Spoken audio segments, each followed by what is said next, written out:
Hey Ben, thanks for joining Yeah, us.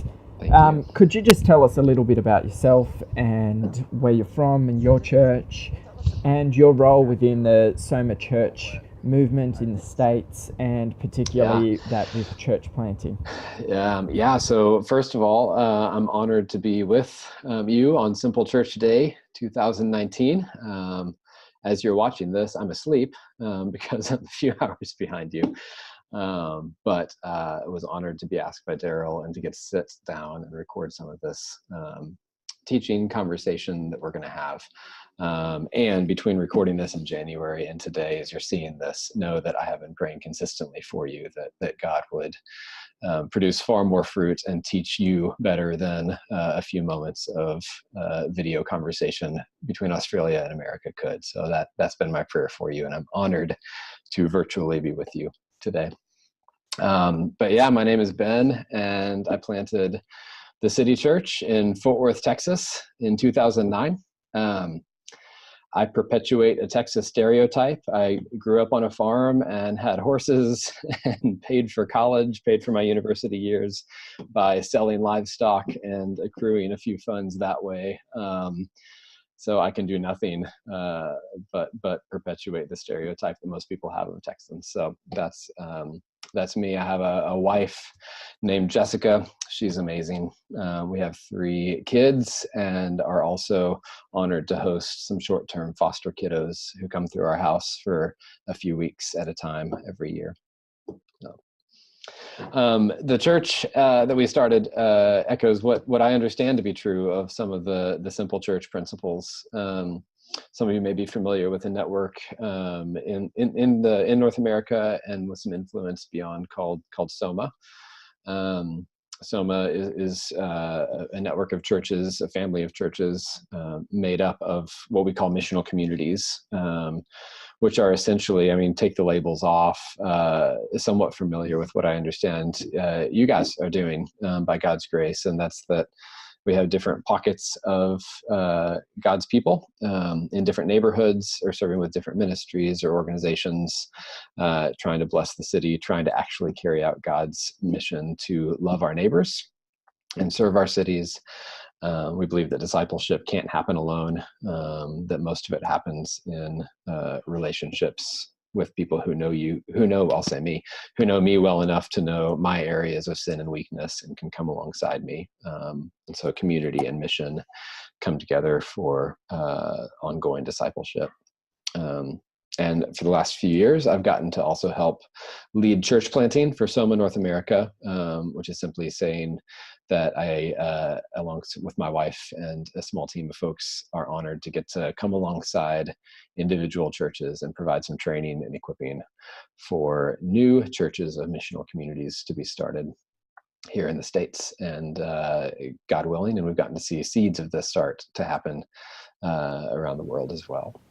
So tell us, what does your average missional community or simple church look like from a practical point of view in downtown Fort Worth? Yeah, yeah, it looks different depending on the community, um, and frankly, depending on the mission field that God has us in, and even the season of life in the community. And so, I think one thing that we've learned that we need to guard against in Soma and in our church is the assumption that because someone puts a couple of examples into practice and then gets to talk about it, that's the one way it can look. And so I'll just give you a couple of examples to flavor some of this. My community meets about a mile away from the university here in town. And so we have had in different seasons a number of university students and professors and staff and those involved with the university. And so for some of us in our community, the university is our mission field. And so just by forming relationships with students, I got to teach at the university for a few years. So I looked at that as God giving me 25 souls per class to get to have, well, they had to have mandatory interactions with me, whether they wanted to or not. So over time and in simple ways, trying to show grace and demonstrate the gospel, praying that God would lead to conversations. So that was some of us getting to live on mission on campus. But for others of us in our community, there was not the natural engagement with the campus here in town, and to the point where I'm not sure if your communities function with the idea of shared mission, that everybody goes in together.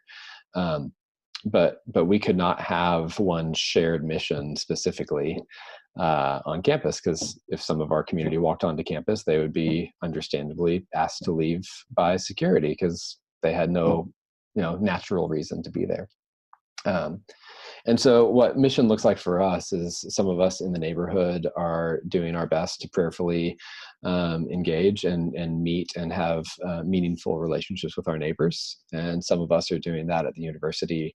But then we try to support one another, whether it's providing babysitters for the neighbors by some of our university students, or providing some food for an event on campus for those on the kind of neighborhood side of things. And so we try to support one another's mission fields and occasionally enter in more proactively. Just one more example, one missional community got to work with asylum seekers, which in North Texas, we ended up realizing there was no specific governmental or non-governmental organization to serve asylum seekers. And so this was just all a network of relationships. And that's grown into us starting an NGO, nonprofit organization that now houses anywhere from 20 to 30 asylum seekers at a time.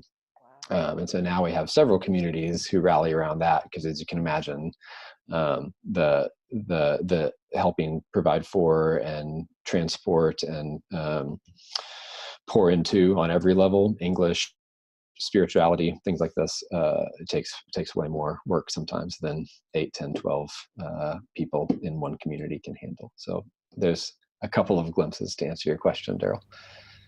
Thanks, Ben. You've given us a real just glimpse of what it's like in your community. Would you mind just sharing with us a story of a real victory moment that's gone on in your life recently, as well as just a way that we could be praying for you guys over in the States in the coming year as well? I think I'll answer the praying first. We've realized over the last year or so that as God continues to bear fruit through our church, and we have a few leaders, some of whom are on staff, some of whom are not, as far as a paid role goes, but me being in kind of the driver's seat of our church, if God continues to bear fruit, at some point becomes non-sustainable if God also continues to bear fruit through the church planter training. And so we've realized that both entities have come to a point where, for the sake of my family and loving my kids well, and my wife well, we had to come to a decision to go one way or the other. And so through a lot of prayer and fasting and discerning and that kind of stuff, we've hired someone recently to take my staff role at our church, so I can give more specific time to training church planters. And so prayer would be just for that transition. It's going really well so far. God has been overtly gracious in it. But that would be a prayer that he would continue to show our church favor, and that the transition would go well. So, and I think as far as a victory goes, this is just a sweet thing that happened. So there's a few that came to mind, but this is the one that I think I want to share. We've gotten to see, when we started our church, there was one child, one infant newborn in 2009. And so, now we've gotten to see more babies be born. Our church has literally carried out God's command to be fruitful and try to make disciples. And so our church is, about 2/5 under the age of 7 now. And so it's just loud at times.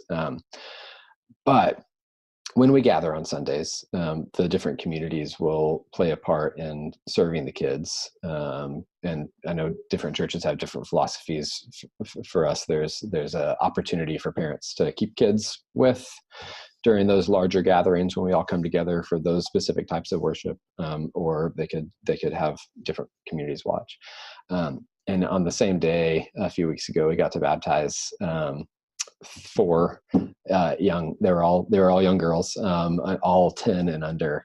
And it was just a really sweet day because we got to celebrate not just new life, although that would have been plenty of celebration enough, but we also got to celebrate that everyone in the church who had participated in watching the kids over the course of a number of years got to play at least some small part in those young ladies coming to know Jesus. And so by not having a specific team, there are teachers, but the teaching team is surrounded every week by just people in our church community, and so everyone got to have some sort of interaction, some sort of part in leading these young ladies to Jesus. And that was just a really sweet moment for both believers and then non-believers who were present at our gathering to get to see the value to which we do try to care as much for one another and the discipleship of each other's children as much as our own nuclear families.